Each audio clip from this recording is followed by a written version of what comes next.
Good morning, everybody. My name is Ron Vargo, and this is part 2 of a YouTube that we done back in June. Mainly this is a follow-up for a newspaper headline that appeared in September 10th newspaper here, where it says initial FERC ruling clears way for pipeline. And then as of today, another newspaper came out, our paper came out with a headline, FERC Sabal Trail comes, ruling comes amid protest. And that's why we're here to talk today, because in effect, those articles, titles are misleading. There has not been a decision made yet, and I'll explain all of that. So the purpose today is not only to address these headlines that are in the paper, which is stressing a lot of people out because they feel like there's no need of fighting anymore, and the fact that whoever submitted a comment should have received an envelope in the mail looking like this with a CD in it like this. And we're going to talk about this. And the main crux is this thing right here. And I want to take you through this so you understand what's going on here, because you need to know about this CD here. You take this CD and you put it in your computer. There'll be a screen come up on your computer that shows what's inside here. And there's a volume 1 and a volume 2. There are 2,000 pages, 1,981 pages of the environmental impact study that is on this CD right here. And you want to click on volume 1. And when you click on volume 1, you're going to come up with another screen on your TV that is entitled PDF files. And when you see PDF files, in the middle of the page, it'll have page number. And so what I have here are the PDF pages that we're going to address that you need to mark down, so when you get into your file, you look for these numbers up here on your computer, because that's where I'm going to go with this thing to get you through this document. And as you can see, we're only addressing the first few pages of this document right here. If you remember or seen my YouTube a month ago, I talked about this 80-page document right here having to do with the pump station. Well, that's now growing into this 1,981-page document, which is the environmental impact study. So to get started here with, there are several things in these pages that I'm just going to highlight here that are referenced in these numbers that you're going to see, okay? First off, and we're going to get right into this, first off, in this 80-page study, if you remember, I always talked about keywords and phrases, which is this list right here. And they talked in terms of if, predict, which rarely occurs, estimate, should have, they should not be any, does not anticipate, it is anticipated, should attenuate, and it's assumed. So it looked like in this original 80-page document that they're really not sure what they're doing here, and they never, at that time, never made a reference as to any experience of building this compressor station. Well, as it turns out, if you go through these pages right here, they apparently have read my comments, because now they're using language that says has been adequately minimized, need not to be exceeded, would not need to be exceeded, would not significantly impact FERC standard, and basically and what they're doing here, you have to understand, they've never referenced again that they've built one of these before or put a pipeline in our area. So they say they're basically going to keep tweaking the installation or making modifications on the live as this pump station is going to meet minimum standards. They use the word mitigate. Obviously we know where that word mitigate come from. That's a legalese word that they're going to try to lessen the impact. And so what you have here, if you can imagine a bridge being built over the Flint River or the Skyway Bridge down in Florida, you know when you go over a bridge, that bridge is not going to collapse because it's been studied to the nth degree what kind of load's expected on that bridge.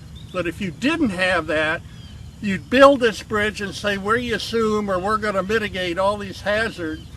The bridge is open and then suddenly traffic is on there and then the bridge breaks and a truck or a car falls through the bridge.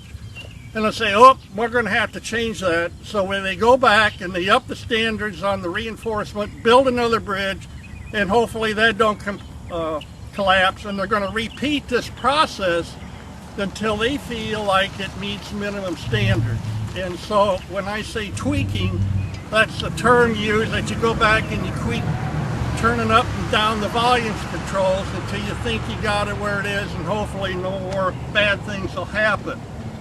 When you look through these pages that I've identified, which I have a copy of here, they have really paid attention to what we've done. There are 1,100 comments that have been received by FERC, and they have looked at every one of them, and they have forwarded every one of them to Sabal. Sabal has looked at every one of them and have come back and regurgitated their information and tweaked it. That turns out to be in this CD right here, this 1,986 pages. And so just to give you an example, on page 27, they talk about North Florida and Southwest Georgia are geologically unique due to prevalence of karst terrain. That's this porous material that we have around here with the water holes and the sinkholes. And these areas are also notable because of the underlying Floridian aquifer, which is used, now get this, exclusively for agriculture and drinking water supplies. Well, that's a bunch of BS. Yeah, the agriculture may or may not well depth, may not be down enough to put these irrigation things in here, but for drinking water purposes, that's misleading. Why do you think Procter & Gamble's here? Why do you think Miller Brewery is here? What do you think Marine Corps Logistics Base would do if their water get contaminated? And the important thing is that Phoebe Putney Hospital is the regional coordinator of hospitals for Southwest Georgia. If something happens to our water and there's a disaster, we won't have any water. And what water we will have, we're going to have to boil it, or they're going to have to truck it in with a stainless steel pump. We have raised the issue about the pipeline going next to the waterworks. They are crossing a 200-foot safety boundary of one of the wellheads for protection. That means that they're going to be within the 200-foot limit of area of protection with the pipeline, and that is never mentioned in this document right here. Never mentioned at all.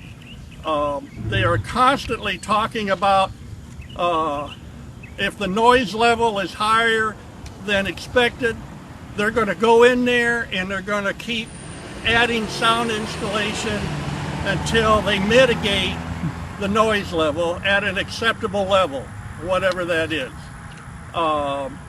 There's also in here, and I'm going to go down through my list here,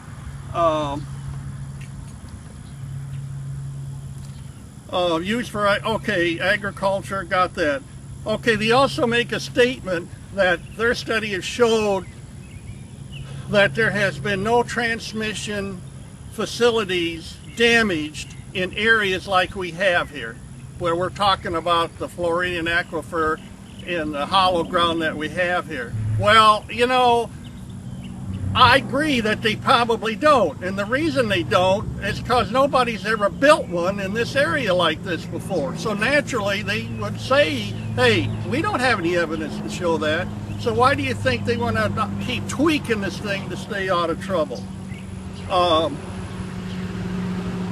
And also the Floridian aquifer is just not here. The Floridian aquifer is through the entire southeast portion of the United States. Georgia, Florida, the Carolinas, Alabama, all of us are in this Floridian aquifer, and it's just not here. Now there are other things that can really get to you here is your environmental impact and the drop in property values and the social injustice of passing the pipeline through our area here of southwest Georgia. And you need to read these pages that I identify here because it addresses those specific topics right there. And they use this twisted, understandable, how can you possibly say this logic? And here is a perfect example. We've all said that we get no benefit from this pipeline, and we don't. 2 tap lines have never been acknowledged by the city as an acceptable alternative, as okay, we'll let you in here because you're giving us 2 taps. That has never been offered to the city, number one. Number two, and here's the logic. They say in this document that their studies show that the state of Georgia pays and gets benefits in the trillions and billions of dollars of gas pipelines coming into Georgia. And that's possibly true. And because of that, they feel justified that because we have had this benefit of these pipelines coming in here, it's all right to put their pipeline in here, even though we're not going to get a use out of it.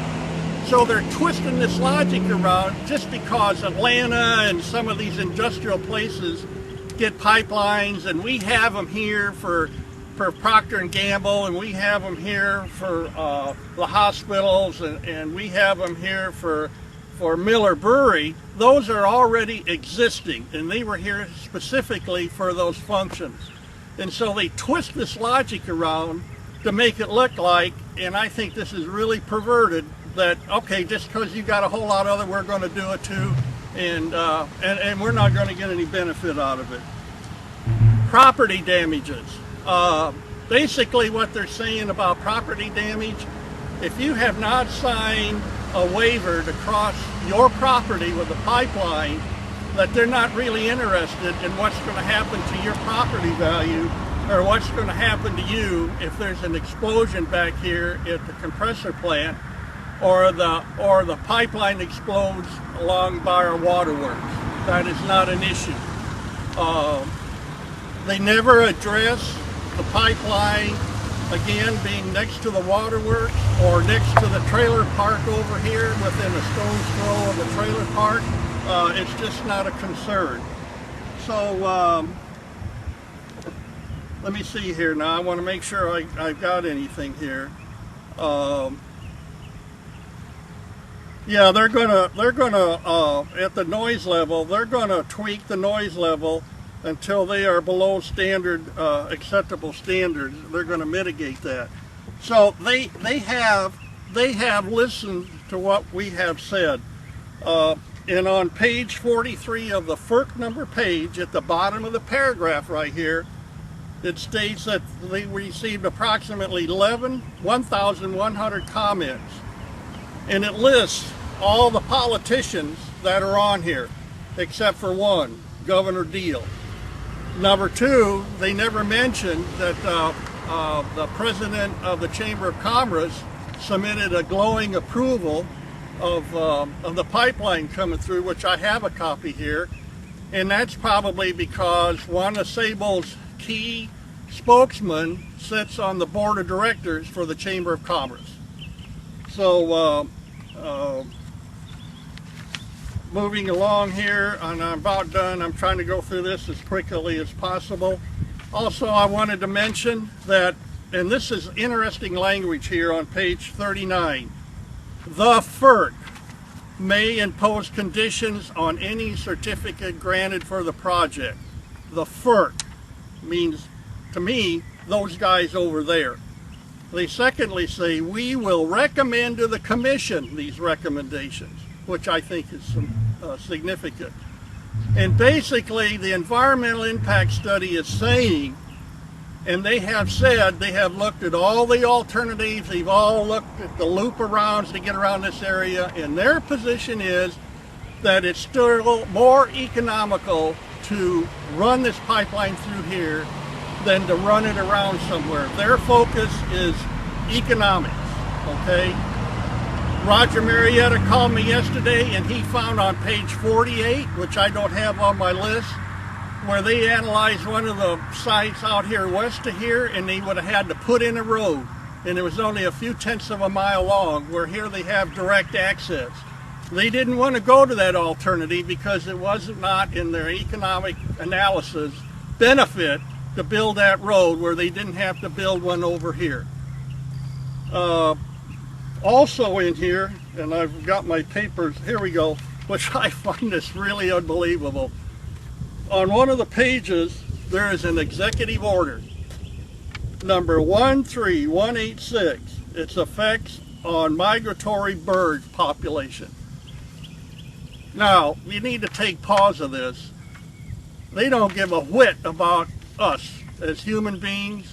We have 1,000 people out here that's going to be impacted by this pump station, school, but yet they have an executive order in here that they want to make sure that they're sensitive to the migratory bird population. So anyway, you need to look at this CD. You have until the 26th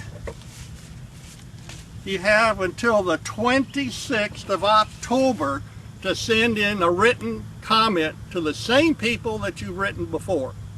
There's going to be a hearing at the Civic Center on the 28th of September, and it's going to be from 6 to 8, and we are asking everybody to please show up. You just sit there. This is our way of having a silent protest, of filling the auditorium. And here's the logic. They could have picked anywhere to have this hearing. If you take 50 people and put them in an average conference room, that looks like a lot of people in a room. If you take 50 people and you put them in the Civic Center, not so much, and you've lost their impact. So we're looking to pack the Civic Center by the hundreds, hopefully up to 1,000 people that will show up. You don't do anything but sit there and send the message to the news media, Carlton Fletcher, and all the news media of how we feel about this. This is a double-edged sword. If we don't do this, we probably pretty much lost the battle.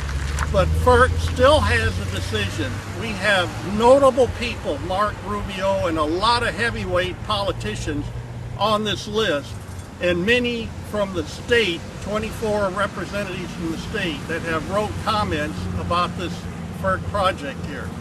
So I think we've struck a nerve with them. Their whole emphasis is we are going to tweak this thing until it gets it right. They have, as of yet, even in this report, given documented information where they have actually built one of these, not only in a aquifer area like ours is, and ours is one of the only one in the United States like it, and number two, the fact that they've built a compressor station like they're proposing to build, because they show no evidence of any background help and experience in doing this, because they never reference a problem. They always say they're going to mitigate it or they're going to tweak and minimize the hazard.